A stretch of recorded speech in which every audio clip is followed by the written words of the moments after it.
Wa yukrahul aklu naiman muttaqian, dan makruh hukumnya makan naiman dalam kondisi tiduran, ya. Naiman di sini bukan tidur ya, karena nggak mungkin orang makan sambil tidur ya, tapi naiman dalam keadaan tidur atau dalam keadaan berbaring. Wa muttaqian, dan juga muttaqi bersandar, illa ma yutanaqqalu bihi minal hubub, kecuali apa saja yang bisa dimakan daripada hubub, ya, biji-bijian, ya. Jadi kalau makan biji-bijian boleh, ya, makan biji-bijian boleh sambil nyender, beda tuh ya, hukumnya beda, ya. Makanya kalau kita makan permen itu sambil diri sambil jalan masih muskilah, ya. Biji-bijian tuh kayak model apa, kuaci gitu ya, kecil-kecil. Nah itu nggak masalah ya. Tuh. Jadi sambil nyender, sambil tiduran pun tidak masalah ya. Karena biji-bijian itu tidak apa, kecil, cuman ya kecil doang gitu. Kecuali biji-bijiannya sepiring kali mungkin. Ruwiya an Aliin radhiyallahu anhu annahu akala ka'kan ala turs wa huwa muttaji'. Diriwayatkan dari Sayyidina Ali bin Abi Thalib bahwasanya beliau itu makan kue kecil, ya. Wa huwa muttaji'un, dalam kondisi berbaring. Jadi Sayyidina Ali bin Abi Thalib radhiyallahu anhu itu makan apa? Ka'kan, makan kue. Orang condet bilang kue kaak. Padahal ka'kan itu kue. Nah, ditranslate dalam bahasa Inggris menjadi cake. Ini kalau Arab kaak. Kaak. Inggrisnya cake. Ya, wa huwa muttaji'un, dalam kondisi muttaji', ya. Yuqalu munbatihun ala batnih wal arabu qad taf'aluhu. Ini adalah ya pekerjaan, ya, sebagian orang-orang Arab ya kadang mengerjakan hal demikian. Jadi makan itu beda-beda, ada makan besar dan ada makan kecil. Kalau makan besar yang tadi itu adabnya duduknya, ya, iftirash. Kalau makan kecil kayak biji-bijian tuh. Ya, permen kayak permen. Contoh permen, orang makan permen, boleh gak diri? Boleh. Ya. Kadang sambil jalan makan permen gitu. Karena itu berbeda dengan makan besar gitu. Ya. Nah, ini dikatakan di sini tentang masalah cara makan ya. Ada sebuah riwayat diriwayatkan dari Imam Zuhri, atan Nabi sallallahu alaihi wasallam malakun. Nabi Muhammad SAW kedatangan seorang malaikat, lam ya'tihi qablaha, yang mana tidak pernah datang sebelumnya kepada Nabi Muhammad SAW. Faqala, maka dia berkata, inna rabbak yukhayyiruka baina an takuna abdan nabiyan aw nabiyan malikan. Nah dia. Ini malaikat datang, Nabi dikasih pilihan. Ya Muhammad, ya Tuhanmu memilihkan engkau, ya, menyuruh engkau memilih antara menjadi hamba yang nabi, abdan nabiyan, atau nabi yang raja. Sebagaimana siapa? Nabi Sulaiman. Milih mana nih? Engkau jadi nabi tapi hamba, apa engkau menjadi nabi tapi raja gitu. Kemudian fanadhara ila Jibril, Nabi kita Muhammad SAW melihat kepada malaikat Jibril, kal mustasyir lahu, seperti orang yang sedang minta isyarat. Ya, kalau bahasa kata pengen minta jawaban, nengok kita, apa jawabannya gitu. Fa'awama ilaihi, kemudian ya beliau memberi isyarat kepadanya, ya, antawadhu, untuk bertawadu tuh ya. Faqala, kata Nabi Muhammad, la bal abdan nabiyan, enggak, saya enggak mau jadi nabi yang raja, saya maunya jadi nabi yang hamba tuh. Fama akul muttaqian qat, maka kalau aku memilih sebagai seorang nabi yang sebagai seorang hamba, maka aku tidak akan makan dengan bersandar tuh ya. Jadi kenapa Nabi nggak makan bersandar? Karena makan bersandar itu ciri raja. Ya, jadi kalau raja begitu makan tuh. Ambil dikipasin sama dayang-dayang tuh ya, gitu. Ya. Tapi dalam riwayat yang lain, dalam riwayat Ibnu Abi Syaibah dari Mujahid annahu akala muttaqian marrah. Nah ini dia. Dalam riwayat yang lain dikatakan Nabi pernah sekali waktu makan bersender gitu. Ya. Menunjukkan apa? Menunjukkan perbuatan ini tidak haram. Cuman makruh doang. Karena perbuatan yang dilarang sama Nabi, ya kalau Nabi pernah mengerjain sekali, maka hukumnya turun dari haram menjadi makruh tuh. Ya.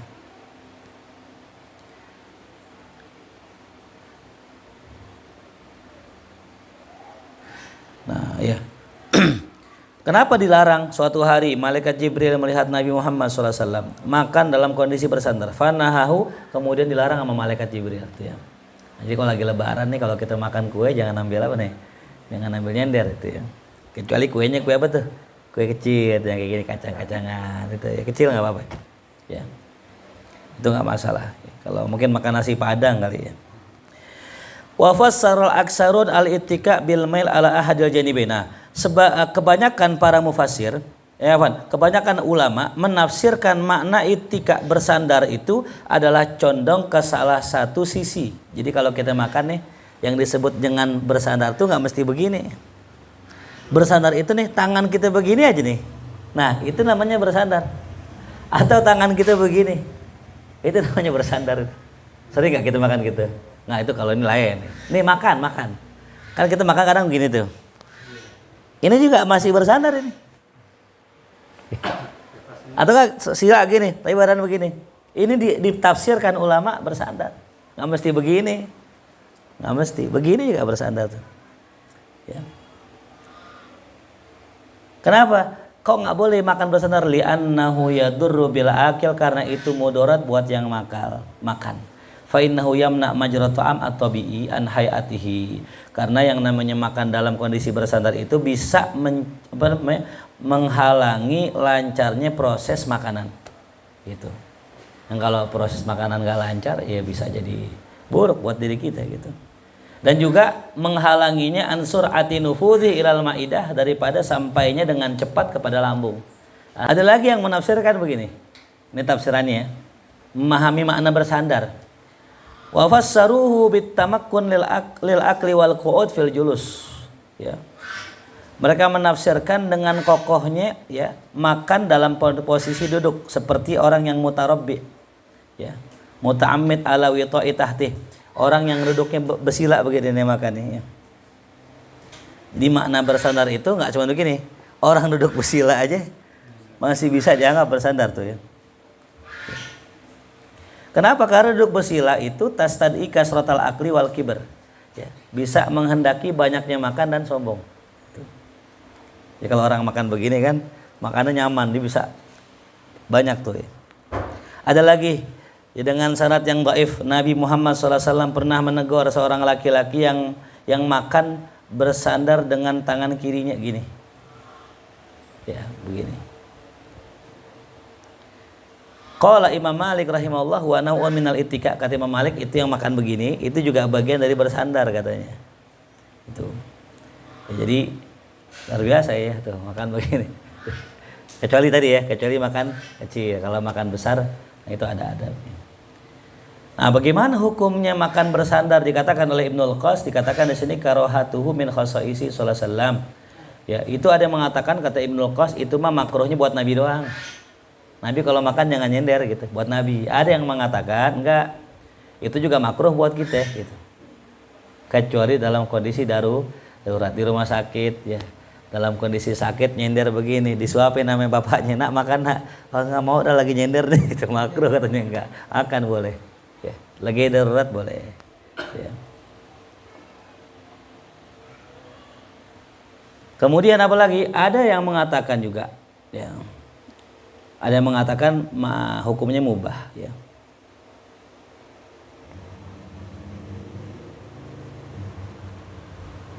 Yang sunnah ijaziyah tadi ya. Nah. Kemudian al-khamis yang kelima, an yanwiya bi aklihi an yataqawwa bihi ala taatillah. Orang yang makan hendaknya berniat dengan makannya memperkuat dirinya dengan sebab makanan itu untuk berbuat taat pada Allah. Liyakuna muti'an bil akli, agar dia itu bisa berbuat taat dengan sebab makannya. Wala yaksid atalazuza wa tana'uma bil akli, jangan bermaksud untuk mencari kelezatan yang lebih dan juga tana'um ya. Kalimat taladzuz. Jadi kalau kita makan makanan yang lezat, fala ba'sa bihi. Yang dilarang sama di sini taladzuz. Ya, taladzuz itu wazannya tafa'al. Tafa'al itu maknanya apa? At-taklif, takalluf. Takalluf itu adalah maksain. Jadi kalau kita kebetulan kedapatan makan di rumah orang terus enak makanannya, alhamdulillah. Cuman yang nggak boleh taladzuh. Ya. Maksain banget biar makan enak. Kadang-kadang kalau maksain biar makan enak ya ujung-ujungnya yang sendiri gitu ya. Pengen makan enak nih, ada di sono di Srengseng sawah gitu, dari sini pengen makan bakso raket namanya, Masya Allah, bakso raket. Udah jalan dari sini jalan jauh, udah bakso udah tutup. Seksa kan namanya? Keseksa. Padahal mah yang namanya makan asal di mulut nyampe perut selesai. Ya, qala Ibrahim bin Syaiban mundu samanina sanah ma'akatu syai'an li syahwati. Kata Ibrahim bin Syaiban, sejak 80 tahun lamanya aku tidak pernah makan sedikit pun karena keinginanku, subhanallah. Wa yazimu ma'adzalik ala taglil akli, dan juga disertai itu juga anjuran untuk apa? Mengurangi makan. Fa innahu idza akala li ajli quwwatil ibadah, karena kalau seandainya orang makan dengan niat untuk kuat ibadah, lam tastuk niatuhu, maka enggak dianggap benar niatnya illa bi akli, kecuali dengan makan maduna syab'i, apa-apa yang di bawah standar kenyang ya.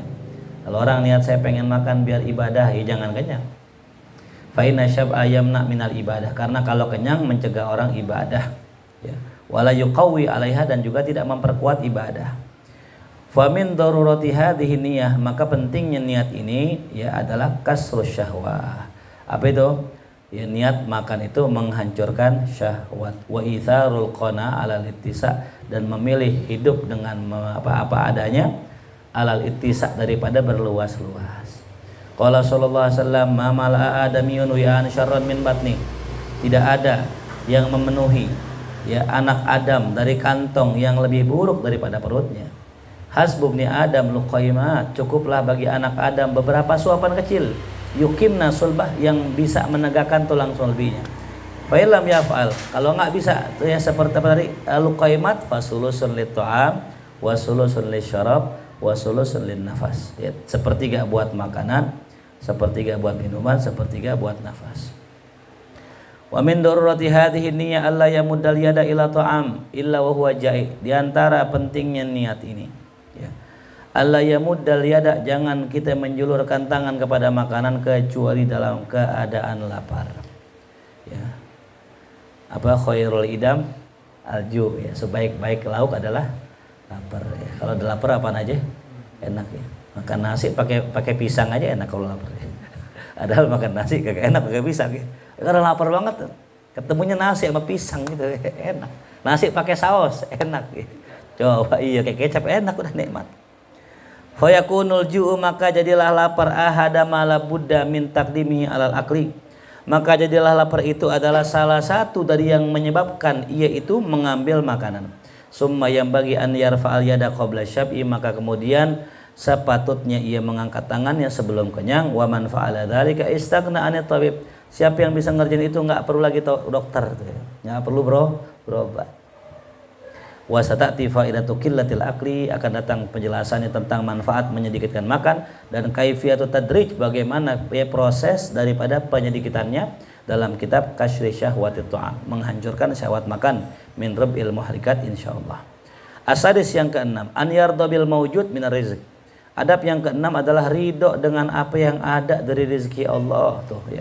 Ini yang sulit nih. Wal hadir minat ta'am, dan apa saja yang hadir dari makanan. Wala yajtahidu fit tana'um, dan juga tidaklah seseorang itu bersungguh-sungguh dalam mencari kenikmatan. Wa talabiz ziyadah, dan mencari yang lebih. Wa intidharil udum, dan nungguin lauk. Bal min karamatil khubzi, di antara kemuliaan roti, an la yantadhira bihil udma, dia tidak menunggu adanya lauk. Jadi kalau udah dapat roti, enggak usah pakai nungguin apa? Nungguin lauk ya tuh. Waqat waradal amr bi ikramil khubz, dan sungguh datang satu perintah tentang memuliakan roti gitu ya. Wa kullu ma yudimu ar-ramqa, ya, dan setiap apa yang bisa mendawamkan, memanjangkan umur atau hidup. Wa yuqawwi 'alal ibadah, dan juga bisa menguatkan ibadah. Fa huwa khairun katsir, maka itu adalah sesuatu yang baik sekali gitu ya. Jadi kalau apa namanya? Kalau kita kan makannya nasi ya gitu. Ya, kalau orang Arab makannya roti gitu ya. Kalau main roti kali pagi ya, pakai sele ya salah. Pakai apa tuh? Pakai singkong goreng. Ya jadi nggak mesti roti ya. Nih kalau di sini nasi dah ya. La yang bagi ayus tahgor, tidak sepatutnya diremehkan. Makanya nih orang-orang Arab tuh sebenarnya gandum ame padi lebih ringan gulanya gandum. Ya. Orang kena gula makan roti gandum lebih aman daripada ya nasi gitu. Bala yantadir bil khubzis shalah, bahkan nggak usah nungguin tuh ya. Nungguin dengan adanya roti akan sholat. Wa in hadara waktuha, kalau emang udah hadir waktunya, idza kana fil waqti muttasa. Kalau waktunya luas. Jadi kalau udah datang makanan roti, nggak usah pakai apa, sholat dulu dah, makan aja dulu. Ya. Sebagaimana kata Rasulullah, idza hadaral asya, kalau makanan malam sudah hadir, ya. Wal isya, ya, dan salat isya hadir, fabda'u bil asya, dahulukanlah makan. Wa kana Ibnu Umar radhiyallahu anhu rubbama sami'a qira'atal imam wa la yaqumu min asya'ih. Dan Abdullah bin Umar terkadang mendengar bacaan imam udah mulai sholat, ya udah mulai sholat isya, dan dia tidak beranjak daripada makan malamnya, masih makan aja. Itu namanya orang punya ilmu ya. Itu. Hanya kita kalau ngeliat orang tuh kadang jangan pakai perasaan deh. Kadang-kadang kita ngeliat orang nih, kok Ustadz begitu ya? Nah, tanya gitu, jangan kok Ustadz begitu ya. Ilmu kita cetek. Ya. Barusan saya dapat tulisan ajib tuh ya. Dari kitab apa tuh saya pernah baca ya, kitab Habib Muhammad sebenarnya. Apabila ada seorang tamu kaya raya sowan kepada Habib Hasan Al-Haddad, beliau menyuruh orang-orang dekatnya untuk melihat dulu apakah tamu itu membawa oleh-oleh atau salam tempel atau tidak. Kalau enggak, beliau melarang, jangan bukain pintu gitu. Ya, kok begini sih? Orang dekat Habib Hasan sudah sangat mengenal beliau sebagai orang yang zuhud dan tak peduli dengan gemerlap dunia, dan bertanya kepada beliau, ya Syekh, ya Habib, mengapa jenengan berbuat demikian? Bukankah antum sangat zuhud dan senantiasa meninggalkan dunia? Kata gurunya, betul. Ya, sesungguhnya yang paling berharga di mata mereka adalah harta, sementara yang paling berharga di mataku adalah waktu. Maka siapa yang mau mendermakan kepadaku sesuatu yang paling berharga, aku pun akan mendermakan sesuatu yang paling berharga bagiku, yaitu waktu tadi. Iya. Jadi adil. Ya, ulama yang berharga waktunya harus mutolaah. Makanya maaf nih saya siang-gini ngaji karena memang ya mumpung waktu kosong, daripada ngomongin orang kan mendingan kita ngomongin kitab aja dah. Iya. Iya. Daripada ngomongin kemarin Pilpres tuh ya salah. Iya. Ini yang mahal waktu. Kapan nih kita waktu kosong ya, jalan sono, lebaran sini, kan mahal waktu gitu. Tapi kalau saya sih enggak ya, emang nggak ada pintunya. Nggak usah dibukain pintu, emang nggak ada pintunya. Jelas ya. Wa mahmakanatin nafsu la tatuku ila ta'am. Maka bila mana nafsu itu tidak berhasrat untuk makan, lam takun fi ta'khirit ta'am darar, maka tidaklah ya ada pada mengakhirkan makan masalah. Artinya apa? Kita nunda makan nggak masalah, ntar aja makannya, sholat dulu. Kalau memang kagak ada hasrat buat makan, fal aula taqdimus shalah, maka yang lebih afdal dahuluin sholat. Tuh ya. Amma idza hadarat ta'am, adapun kalau udah hadir makanan, udah saji nih makanan, udah ngebul tuh nasi kebuli. Wa uqimatis shalah, udah mulai sholat. Wa kana fi ta'khir, adapun ketika diundur tuh ya, ma yubridu ta'am, itu bisa bikin dinginin makanan, au yushawishu amrah, bisa bikin kacau urusan, fataqdimuhu, maka duluin makan, itu ahabbu, lebih disukai. Itu ya kan kayak sayur kan, kalau kita masak sayur tuh ya, kalau udah mateng kan udah panas kan lagi nikmat-nikmatnya itu. Makan sop, makan soto, emang enaknya kapan? Iya lagi masih kondisi panas, paling enggak anget deh gitu. Ini sholatnya panjang lagi. Setengah jam. Udah dingin tuh ya. Udah masak Indominya berapa tuh? Megar itu ya. Maka apa? Maka lebih disukai makan dulu indatisail wagat, kalau waktunya luas. Ya, taqatin nafsu aulam tatuk, ya baik itu jiwa berhasrat atau tidak berhasrat, li umumil khabar, karena ya keumuman hadis ini. Wali annal qalba la yakhlu anil iltifat ila ta'am al maudu, karena hati itu walaupun nih pala enggak nengok ya, hati itu enggak bisa lepas daripada nengok kepada makanan yang udah disajiin. Mungkin pala nggak nengok, cuman hati itu tuh. Ya didingin dah, ya dimegar dah. Udah kata Allah, dah lu sholat mikirin makan lagi, dan makan lu dah, gitu bahasanya ya. Tuh, beda sama makanan yang memang kagak dingin kalau didiemin gitu ya tuh. Wa illam yakunil ju' ghaliban, meskipun tidak ada rasa lapar pada umumnya itu ya. Yang terakhir asabiu an yajtahida fi taksiril aidi ala ta'am. Nah ini adab yang ketujuh. Seorang hendaknya bersungguh-sungguh memperbanyak tangan ketika makan ya. Banyak tangan di sini nggak mesti satu nampan beramai-ramai, enggak. Banyak tangan ini yang penting makan bareng gitu. Makanan satu buat dua gitu ya. Jadi intinya yang makan jangan meskipun makanannya beda. Meskipun makanannya nggak mesti sama. Contoh aneh makan kambing nih. Ya, Andi nggak suka kambing. Lo jangan dipaksa ya makan bareng-bareng. Sunnahnya beramai-ramai. Enggak. Andi kasih yang lain, nih kuaci kasih gitu. Yang penting sama-sama apa? Makan gitu ya. Walau min ahlih, nah meskipun yang diajak makan keluarganya. Kan kalau terkenal ya Nabi Ibrahim kalau makan ngajak orang, nggak pernah nggak ngajak orang. Itu orang lain bukan keluarganya, orang lain. Sampai saking luar biasanya, suatu hari datang malaikat Jibril memuji kedermawanan beliau. Kata malaikat Jibril, "Wah Ibrahim ente luar biasa. Semua tamu ente jamu, makan." Apa kata malaikat Jibril? Kata Ibrahim, "Ya jangankan tamu, kalau punya anak ane potongin gitu." Kalau punya anak ane potongin. Allah dasar. Atau anaknya, qala sallallahu alaihi wasallam ijtami'u ala ta'amikum, berkumpullah atas makanan kalian, yubarak lakum fihi, niscaya akan diberkahi. Wa qala Anas radhiyallahu anhu kana sallallahu alaihi wasallam la ya'kul wahdah, Nabi kita Muhammad sallallahu alaihi wasallam tidak pernah makan sendiri itu ya. Wa qala sallallahu alaihi wasallam khairu ta'am ma kathurat alaihi al-aidi, sebaik-baik makanan adalah apa yang banyak di atasnya tangan itu ya. Nah, nanti kita tunjukkan lagi. Wallahu a'lam bishawab. Fatihah. A'udzubillahi minasyaitonir rajim. Bismillahirrahmanirrahim. Alhamdulillahirabbil alamin arrahmanir rahim maliki yaumiddin. Iyyaka na'budu wa iyyaka nasta'in. Ihdinas siratal mustaqim. Shiratal ladzina an'amta 'alaihim ghairil maghdubi 'alaihim waladdallin. Subhanakallahumma wa bihamdika asyhadu an la ilaha illa anta astaghfiruka wa atubu ilaik. Taqabbal ya karim.